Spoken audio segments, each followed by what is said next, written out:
الحمد لله رب العالمين والصلاة والسلام على سيد المرسلين وعلى آله وصحبه أجمعين أما بعد معزز اور محترم حاضرین، السلام علیکم ورحمۃ اللہ وبرکاتہ۔ اللہ سبحانہ و تعالیٰ کا احسان ہے، اللہ کا شکر ہے کہ ہم سب یہاں اس عبادت کے تحفظ کے لیے جمع ہوئے ہیں جو ہمیں محمد رسول اللہ صلی اللہ علیہ وسلم نے سکھائی اور بتائی ہے۔ سبحان اللہ و بحمدہ، سبحان اللہ العظیم۔ اللہ سبحانہ و تعالیٰ کی حمد و ثنا کے بعد میں بہت شکر گزار ہوں ان تمام لوگوں کا جنہوں نے اس شاندار باوقار اجلاس کو منعقد کرنے کی ہر ممکن کوشش کی اور اس کو کامیاب بنایا۔ اللہ تبارک تعالیٰ آپ تمام لوگوں کی مدد فرمائے، اللہ تبارک تعالیٰ آپ تمام لوگوں سے راضی ہو۔ میں بہت شکر گزار ہوں آپ تمام حضرات کا جو اتنی بڑی تعداد میں یہاں جمع ہوئے ہیں۔ اللہ آپ کے آنے کو قبول فرمائے، آمین یا رب العالمین۔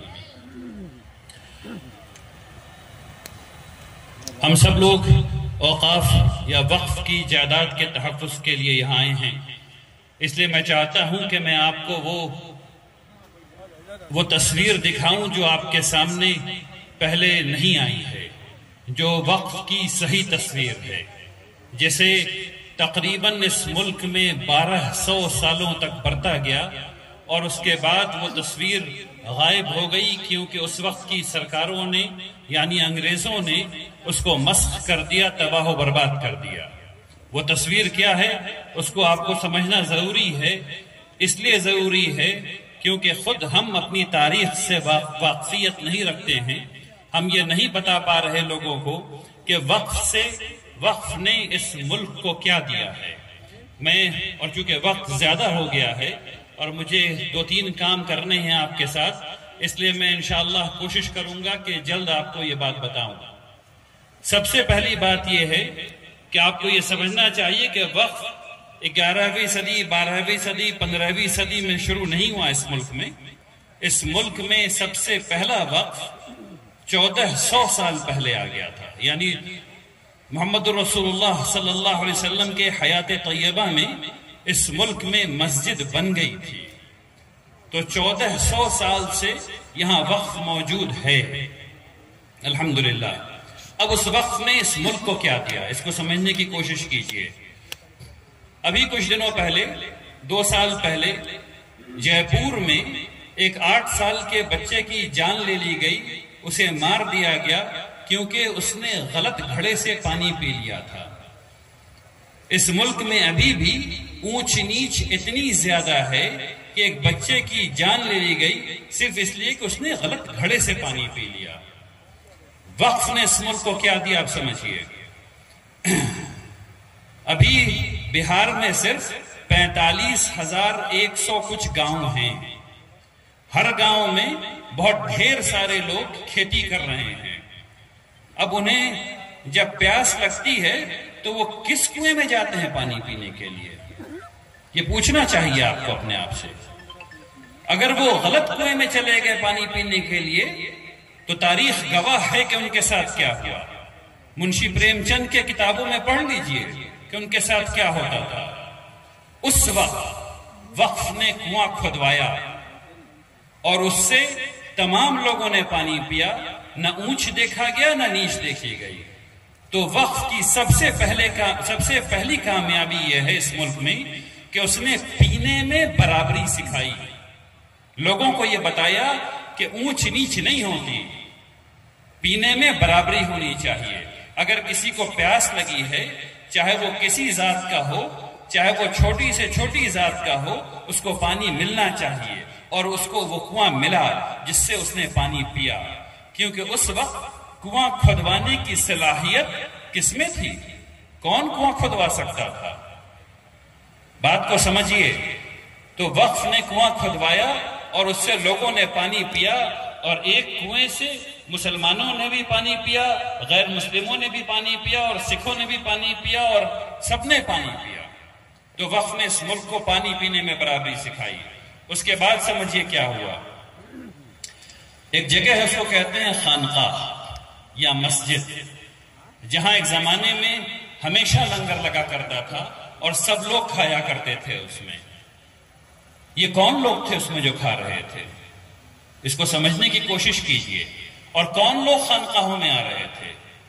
خانقاہوں میں شیوخ بیٹھا کرتے تھے، اور بادشاہ وقت اور آج تک پرائم منسٹر اور چیف منسٹر اور منسٹر حضرات خانقاہوں میں جاتے ہیں اور ہاتھ چوم کر کے آتے ہیں۔ ایسے لوگ جن کا ہاتھ بادشاہ چوم رہے ہیں، ویسے لوگ ہر ذات والے کے ساتھ بیٹھ کر کے کھانا کھا رہے ہیں۔ اور آج تک خانقاہوں میں یہ رواج موجود ہے کہ بلا تفریق مذہب، ملت، ذات پات سب لوگ ایک ساتھ بیٹھ کر کے دال روٹی کھاتے ہیں۔ اس ملک کو کھانے میں برابری سکھائی وقف نے، اور میں آپ کو یہ بتا رہا ہوں تاکہ آپ اپنے پڑوس والے کو یہ بتا سکیں، تاکہ 31 تاریخ کو جو ریلی ہو رہی ہے اس میں سب لوگ شامل ہو سکیں۔ وقف نے اس ملک کو برابری سکھائی پینے میں، اور وقف نے اس ملک کو برابری سکھائی کھانے میں۔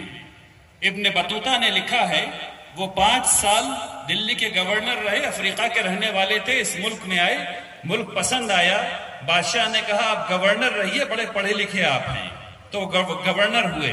انہوں نے اپنی کتاب میں لکھا ہے کہ 27,000 مدرسہ تھا دلی میں اس وقت۔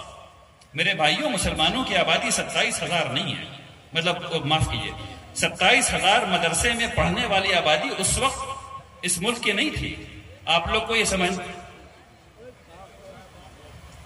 میرے بھائیوں اگر آپ لوگ بیٹھ جائیں، ذرا سب لوگ بیٹھ جائیں میرے پیچھے تو بڑی مہربانی ہوگی انشاءاللہ۔ میں بات جلدی ختم کر لوں گا، انشاءاللہ آپ لوگ بیٹھ جائیں۔ یہ بات سمجھنے کی ہے۔ ہم لوگ جس مدرسے کو سمجھتے ہیں کہ مسلمان اس میں پڑھتے ہیں اور غلط چیز پڑھاتے ہیں، اسی مدرسے سے پڑھے ہوئے ایک شخص کا نام ہے سچیدانند سنہا۔ میں پہلے بھی اس بات کو کہہ چکا ہوں اور کئی دفعہ کہہ چکا ہوں، کیونکہ ایک وقت اس ملک میں گزرا ہے جہاں دو ذات کے لوگ ایک ساتھ بیٹھ نہیں سکتے تھے۔ تعلیم تو بہت دور کی بات ہے، پڑھائی لکھائی ساتھ بیٹھ کر کے کرنا تو بہت دور کی بات ہے۔ اس وقت وقف نے تعلیم میں برابری سکھائی۔ ان 27,000 مدرسے میں مسلمان اور غیر مسلم اور نیچی ذات کے لوگ اور اونچی ذات کے لوگ اور ہر قسم کے لوگ تعلیم حاصل کر رہے تھے، اور اس وقت منشی بن رہے تھے اور اکاؤنٹنٹ بن رہے تھے، اور یہ مسلمان نہیں تھے۔ تاریخ پڑھیے تب پتہ چلے گا کہ یہ سارے لوگ مدرسے میں پڑھے ہوئے تھے، جن کی زندگی مدارس نے بہتر کی اور برابری سکھائی تعلیم میں۔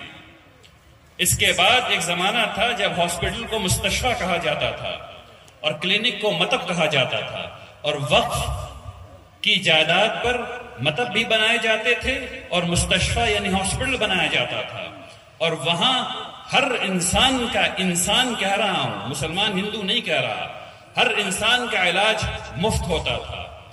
تو وقف نے اس ملک کو برابری سکھائی پینے میں، کھانے میں، تعلیم میں اور آپ کی صحت میں۔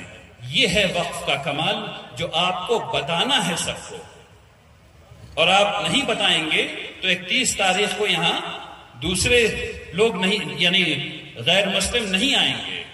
آپ کو بتانا ہوگا کہ وقف نے کیا کیا دیا ہے اس ملک کو۔ یہ ساجھا ذمہ داری ہے، یہ ساجھی چیز ہے۔ جب آپ بتائیں گے تب وہ انشاءاللہ آئیں گے۔ اب آگے چلیے، میں آپ کو یہ دکھاتا ہوں کہ آج وقف کا کیا کر رہا ہے اور آج کیا ہو رہا ہے۔ آج اس ملک میں یہ بتایا گیا کہ وقف پہ قبرستان ہے اور وقف پہ مدرسہ ہے اور وقف پہ مسجد ہے، اور بس یہ جھوٹ بات ہے۔ جتنے کالجز ہیں، تقریباً جتنے کالجز ہیں مسلمانوں کے، وقف کی جائیداد پر ہیں۔ میں نے مولانا مظہر الحق یونیورسٹی کا ایک دفعہ روسٹر دیکھا تھا، اور اس میں یہ پتا چلا کہ 32 بی ایڈ کالج ہیں۔ آج مجھے پتا ہے کہ اکثر نوجوان جنہوں نے بی ایس سی کیا ہوا ہے، بی اے کیا ہوا ہے کسی بھی سبجیکٹ میں، وہ چاہتے ہیں کہ وہ بی ایڈ کر لیں اور اس کے بعد امتحان نکال کر کے وہ سرکاری ٹیچر ہو جائیں، نوکری اچھی ہو جائے گی۔ 32 بی ایڈ کالجز ہیں۔ 32 بی ایڈ کالجز میں جو سب سے یعنی جو سب سے کم نان مسلم جس کالج میں ہیں وہ 85% ہے. یعنی ہر ایک کالج میں کم سے کم 85%، یعنی ہر 100 میں 85 بچے نان مسلم ہیں جو مسلمانوں کے کالج میں پڑھ رہے ہیں اور آسانی سے پڑھ رہے ہیں. اور یہ سارے کے سارے لوگ پڑھ کر کے ٹیچر بنیں گے انشاءاللہ. اور زیادہ سے زیادہ 98% تھا. یعنی ایک کالج ایسا بھی ہے جس میں ہر 100 میں 98% بچے مسلمان کے کالج میں وہ ہیں جو غیر مسلم ہیں، پڑھ رہے ہیں. یہ بات بتانے کی ہے، یہ بات بتانے کی ہے، ہم لوگ بتاتے نہیں ہیں. اور یہ سب کا سب بند ہو جانا ہے تو نقصان کس کا ہونا ہے؟ وقف ختم ہو جائے گا تو نقصان کس کا ہوگا؟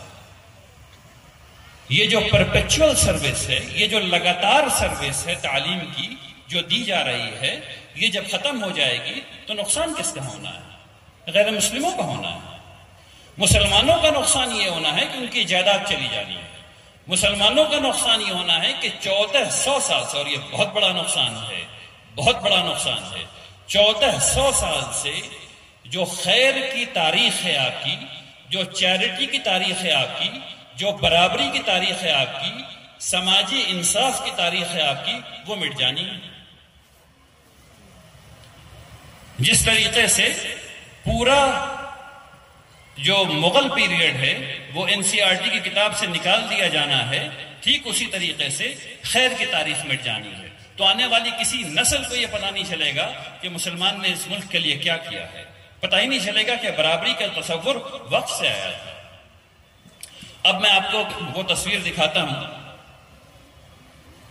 جو 1864 سے پہلے اس ملک میں تھی. 1864 میں پہلی دفعہ وقف ویلیڈیٹنگ ایکٹ بنا، یعنی ثابت کرو وقف ہے. یہ والا ایکٹ بنا جو انگریزوں نے بنایا جب انہوں نے دیکھا کہ ان کو ٹیکس نہیں مل رہا ہے.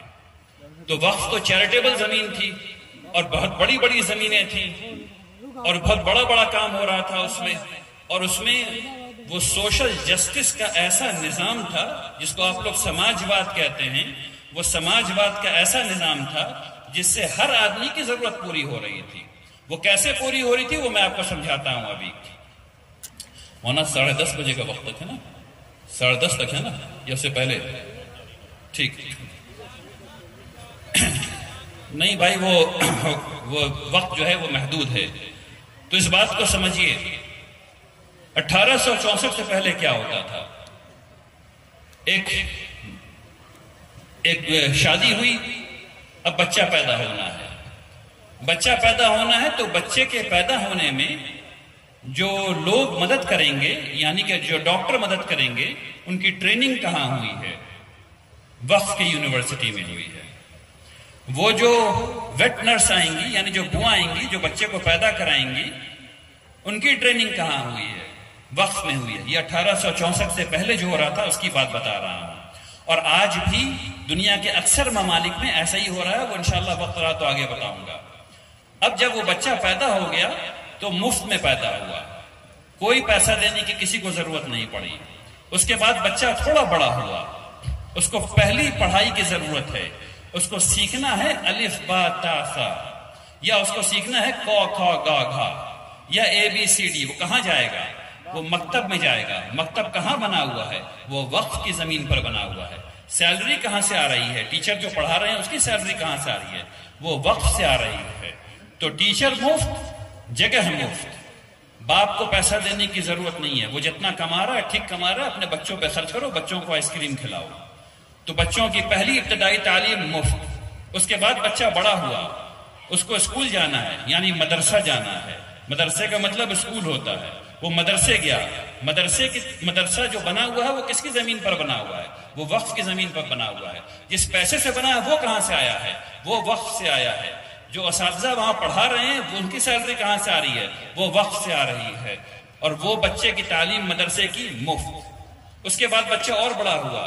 امام غزالی بڑے ہوئے، ان کو خواہش ہوئی کہ اور پڑھیں گے. تو امام غزالی کہاں گئے؟ جامعہ میں گئے، یعنی یونیورسٹی میں گئے. جامعہ کا مطلب یونیورسٹی. یونیورسٹی میں گئے. وہ کہاں بنی ہوئی ہے؟ یونیورسٹی کس زمین پر ہے؟ وہ وقف کی زمین پر ہے. وہاں جو لوگ پڑھا رہے ہیں، ریسرچ کر رہے ہیں، وہ پیسہ کہاں سے آ رہا ہے؟ وہ وقف سے آ رہا ہے. اور ان کی تعلیم کا پیسہ لیا جا رہا ہے؟ نہیں، بالکل مفت. سماجواد میں کہا جاتا ہے روٹی کپڑا مکان. روٹی کپڑا مکان سب کے لیے. وقف نے کیا دیا؟ اس کو ابھی تھوڑی دیر میں آپ کو بتاتا ہوں. وقف نے کہا روٹی کپڑا مکان اور موت. موت بھی باعزت ہونی چاہیے، بے عزت نہیں ہونی چاہیے. اب یہاں سے کہانی آگے بڑھاتے ہیں، پھر آپ کو پتا چلے گا. اس کے بعد یہ بات سمجھ میں آئی کہ اچھا بھائی اللہ سے لو لگانا چاہیے، کچھ اچھا کام کرنا چاہیے. تو وہ کیا؟ نماز پڑھنے. نماز کس جگہ پڑھے گا؟ وہ مسجد میں پڑھے گا. مسجد کہاں سے بنی؟ وقف نے بنوائی. زمین کہاں سے آئی؟ وقف کی زمین ہے. تو مسجد میں جو نماز پڑھنے گا، اور امام صاحب کی تنخواہ کہاں سے آئے گی؟ مؤذن کی تنخواہ کہاں سے آئے گی؟ وقف سے آئے گی. اور آج بھی دنیا کے بہت ڈھیر سارے ممالک میں بالکل ایسا ہی ہوتا ہے. اس کے بعد اس کو نوکری کی ضرورت پڑی یا تجارت کی ضرورت پڑی. اس نے کہا کہ ہم پیسہ لیں گے ساہوکار سے تو بیاج دینا پڑے گا، انٹرسٹ دینا پڑے گا. انٹرسٹ حرام ہے، نہیں لے سکتے. تو پیسہ کہاں سے ملے گا اس کو؟ تجارت کرنے کا پیسہ کہاں سے ملے گا؟ وقف پیسہ دے گا، بغیر انٹرسٹ کے پیسہ دے گا، اور کما کر کے اس کو واپس کیا جائے گا، اور یہ بھی فری. اس کے بعد بات آگے بڑھی، اور اس کے بعد بات آگے بڑھتے ہوئے وقت کم ہے اس لیے اس کا انتقال ہو گیا. جب انتقال ہو گیا تب کیا ہوا؟ وقف والے آئے، اپنی چارپائی لے کر کے آئے، کفن بھی دیا اور دفن بھی کیا، اور وہ بھی مفت. یہ ہے وقف کا کمال. پیدا ہونے سے لے کر کے مرنے تک جتنے بڑے میجر لائف ایونٹس ہوتے ہیں، یعنی وہ چیز جن میں سب سے زیادہ روپیہ لگتا ہے. اچھا، اس میں ہاسپٹل کے بارے میں تو میں بھول ہی گیا. آج بھی جو ہاسپٹل بنے ہوئے ہیں وقف کی جائیداد پر، جن سے لاکھوں لوگ فائدہ اٹھا رہے ہیں، وہ سب اکثر بہت معمولی ریٹ یا فری میں کام کرتے ہیں. اس وقت بھی ایسے ہی تھا. تو پیدا ہونے سے لے کر کے مرنے تک تمام چیزیں ایک انسان کی وہ فری ہو رہی ہیں. اور ایک بات اس میں اور بتا دوں کہ یعنی وقف اگر صحیح تصور میں اس کی تنفیذ ہو جائے، امپلیمنٹ ہو جائے تو کیسا دکھتا ہے. حیرت ہوگی آپ کو سن کر کے. شادی ہوئی اور بیٹی کے پاس کپڑے نہیں ہیں تو کپڑا کہاں سے آئے گا؟ وقف دے گا. اور بیٹی کی خواہش ہے کہ زیور بھی ہو تو زیور کہاں سے آئے گا؟ وہ بھی وقف سے آئے گا. یہ ہے وقف کا اصل تصور جو آپ کو قائم کرنا ہے. دیکھیے، ہم لوگ پوری محنت کر رہے ہیں کہ یہ قانون رد ہو جائے، اور انشاءاللہ ہو جائے گا، انشاءاللہ. لیکن اس کے بعد وہ بہتر ماڈل کیا ہے جس پہ ہم لوگوں کو کام کرنا ہے؟ وہ کیا چیز ہے وقف جس سے ہم لوگ پورے معاشرے کو بہتر بنا سکتے ہیں؟ یہ وہ اسلامی فکر ہے مالیات کی جس سے کہ پورا معاشرہ ایک دم ایک بار میں ایسے اٹھ سکتا ہے. جس کو ریمارکیبل شفٹ کہتے ہیں، وہ ریمارکیبل شفٹ ہو سکتا ہے. اگر مراٹھی زبان کے اسکول ہیں، کنڑ زبان کے اسکول ہیں، اردو میڈیم اسکول ہیں، اور یہ سب وقف کی زمین پر ہیں، پرائمری لیول کے اسکول. اس کے بعد سیکنڈری لیول کے اسکول ہر زبان میں وقف کی زمین پر ہیں. کیا کہتے ہیں، سینئر سیکنڈری لیول کے اسکول ہر زبان میں ہزاروں ہزار اسکول وقف کی زمین پر ہیں. اس میں پڑھنے کون جا رہا ہے؟ اس میں پڑھنے وہ لوگ جا رہے ہیں جو اس اسکول کے علاقے احاطے میں رہتے ہیں. اسکول کے احاطے میں کون رہتا ہے بھائی؟ مسلمان تو اس ملک میں 18% ہے، کہیں 15% ہے، کہیں 10% ہے. کہیں باقی کون رہ رہا ہے؟ باقی یہ تمام برادران وطن ہیں جن اسکول سے فائدہ اٹھا رہے ہیں. اس میں سستی پڑھائی ہے. وہ لوگ جو اونچی ذات والے ہیں یا وہ لوگ جو پیسے والے ہیں وہ تو اپنے بچوں کو سینٹ اسٹیفنس بھیج دیں گے یا کسی اور جگہ بھیج دیں گے. باقی پڑھائی کہاں ہو رہی ہے؟ ان جگہ ہو رہی ہے. اس کے بعد بچے جب یہاں سے نکلتے ہیں تو جتنے بھی سائنس کالجز ہیں، آرٹس کالجز ہیں، کامرس کالجز ہیں، میڈیکل کالجز ہیں، میڈیکل یونیورسٹیز ہیں، یہ سب کی سب وقف کی جائیداد پر بنی ہوئی ہے. یہ جو قانون آ رہا ہے، اس قانون کا جو کام کرنا ہے 20 سالوں کے اندر، وہ یہ کہ تمام کی تمام جائیدادوں کو ختم کر دینا ہے. تمام کی تمام جائیدادوں کو ختم کر دینا ہے. تو اس کے بعد ہوگا کیا؟ اس سے نقصان جو ہونا ہے وہ تعلیم کا ہونا ہے. اب اس بات کو سمجھیے، میں گیا ہوا تھا بامبے میں نے دیکھا ایک ہاسپٹل، وہاں 25 ڈائلسس کی مشین لگی ہوئی ہے. مسلمانوں کا بنایا ہوا ہاسپٹل، 25 ڈائلسس کی مشین ہے. 88% پیشنٹ غیر مسلم ہیں. 88% پیشنٹ غیر مسلم ہے، تو نقصان کس کا ہوگا؟ یہ بند ہو جائے گا تو یہ بات ہے جو بتانے والی بات ہے۔ اب مجھے یہ ایک آخری بات آپ سے کہتا ہوں، اس کو یاد کر لیجئے۔ وقف ایکٹ جو یہ آیا ہے، یہ آپ کی جائیداد کو کنٹرول کرنے کے لیے آیا ہے۔ پہلی بات ہے کنٹرول، اس کو یاد کر لیجئے، کنٹرول کرنے آیا ہے۔ دوسری بات ہے یہ آپ کو آپ کی ہی جائیداد سے محروم کرنے کے لیے آیا ہے۔ پہلا کنٹرول، دوسرا محدود کرنے کے لیے آیا ہے۔ اور تیسری بات جو یہ کر رہا ہے وہ آپ کے وقف کے کرنے کے حق کو محدود کرنے کے لیے آ رہا ہے۔ آپ کا حق ہے وقف کرنا، لیکن آنے والے وقت میں آپ نہیں کر پائیں گے۔ ایسی شقیں اس میں ہیں کہ آپ وقف نہیں کر پائیں گے۔ آپ کے وقف کرنے کے حق کو محدود کرنے کے لیے آ رہا ہے۔ مجھے یہ دیکھ کر کے بہت خوشی ہوئی آج کہ یہاں بہت سے لوگوں کے ہاتھ میں کالی پٹی لگی ہوئی تھی۔ پچھلی دفعہ میں ڈھاکہ میں یہاں آیا تھا تو میں نے لوگوں سے کہا تھا کہ 3 کام کرنا ہے ہر ہفتے۔ جمعہ کی نماز کالی پٹی لگا کر کے پڑھنا ہے جب تک کہ یہ بل مسترد نہ ہو، ایکٹ مسترد نہ ہو جائے۔ ہر جمعہ کو یہ عادت بنا لیجئے کہ کالی پٹی لگا کر کے نماز پڑھیں، اور کالی پٹی تاگے والی نہیں، 4 انچ کا کپڑا یہاں پر بنوائیے جس میں بٹن لگاؤ تاکہ اس کو کھول لیں اور لگا لیں آسانی کے ساتھ انشاءاللہ۔ تو ہر جمعے کو کالی پٹی لگا کر کے نماز پڑھنی ہے، اور جمعے سے پہلے تاکہ روحانی طاقت ملے ہم لوگوں کو، اور رسول اللہ صلی اللہ علیہ وسلم کی ایک سنت دوبارہ زندہ ہو، اور وہ سنت ہے پیر کے دن یعنی منڈے کے دن اور جمعرات کے دن روزہ رکھنے کی۔ تو پیر کے دن تو ابھی چھوڑ دیا ہے، جمعرات کے دن پیر یعنی وہ بتاتا ہوں آپ کو، جمعرات کے دن انشاءاللہ سب لوگ روزہ رکھیں اور مسجد میں اجتماعی افطار کریں۔ تو جمعرات کے دن ایک کام کرنا ہے، اور افطار کے وقت روزہ کھولنے سے پہلے دعا کریں کہ اللہ تبارک تعالیٰ اس ایکٹ کو مسترد کروا دے۔ تو جمعرات کو روزہ رکھنا ہے اور اجتماعی افطار کرنا ہے۔ سب لوگ کریں گے انشاءاللہ؟ نہیں بھائی، ایسے تو کام نہیں چلے گا۔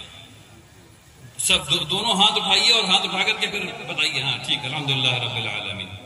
اس کے بعد جمعہ کو کالی پٹی لگانی ہے، اور اس کے بعد اب میں گزارش کروں گا یہاں جو لوگ اسٹیج سنبھال رہے ہیں وہ لائٹ آف کریں، سب لوگ اپنی جگہ بیٹھے رہیں گے۔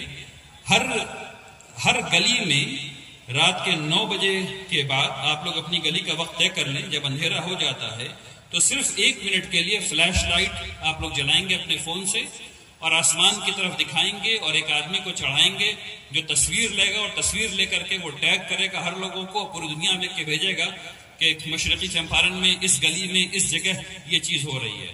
تو ابھی ہم لوگ اس کی پریکٹس کریں گے۔ میں نے ڈھاکہ میں پریکٹس کروائی تھی، ماشاءاللہ آپ سب لوگوں کے پاس یہ فون ہے، سب لوگ فون نکالیے اور فلیش لائٹ آن کیجئے اور اس کو میری طرف دکھائیے انشاءاللہ۔ اور ذرا اسٹیج کو جو لوگ مانیٹر کر رہے ہیں وہ سب کی فلیش لائٹ چاہیے، سب کی فلیش لائٹ چاہیے۔